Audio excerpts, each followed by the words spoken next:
కిరాయిలో బంద్ చేయండి అని చెప్పి కార్పొరేటర్ చెప్పేసి నా ముందు వెళ్ళిపోయాడు సార్. ఇది ఎక్కడ న్యాయం సార్? పక్క బిల్డింగ్ లో ఇచ్చిర్రు 1,00,000 రూపాయలు, పక్కన వాళ్ళకు 40,000 ఇచ్చిర్రు, మా 3 ఇండ్ల వరకు వచ్చే వరకే ఇట్లెందుకు ఆపిస్తారని. నువ్వు ఎక్కువ మాట్లాడితే నీకు ఓనర్ వాళ్ళకు కూడా ఇయ్యను అని అంటే మా ఓనర్ వాళ్ళు నువ్వు లొలి ఏకమా మాకు డబ్బులు ఇయ్యారని అంటే సప్లై కూకుండా ఇదేం న్యాయం సార్ అని నేనంటే కార్పొరేటర్ అన్నాడు కదా, ఏ నువ్వు నాతో మాట్లాడకు, అడుకోపో, ఎక్కడ అడుకుంటా అడుకోపో, 10,000 ఇస్తేనే తెలియదు సార్.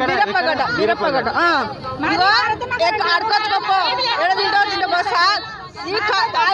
ఈ కరోనాలో సార్ మేము హైదరాబాద్ నుంచి ఊరికి పోతే మమ్మల్ని ఊర్లలో రానియలేదు సార్. 3 రోజులు నేను నడిచొచ్చినా సార్.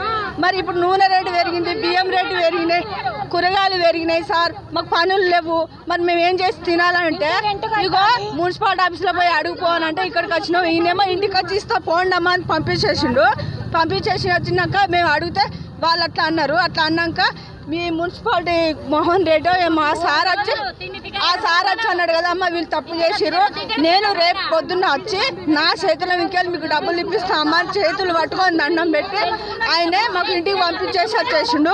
బేస్తారం నాడు చెప్పిండు ఆయన. శుక్రవారం, శనివారం, ఆదివారం, సోమవారం అయింది. మళ్ళీ ఇప్పుడు 5వ తారీఖు 6వ తారీఖు అని అంటారు.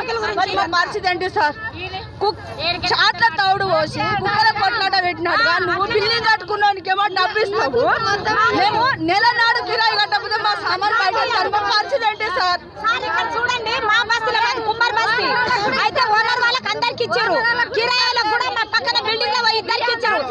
ఓనర్ అయినా గుంజుకున్నాడు సార్, మీకెందుకు అని. మరి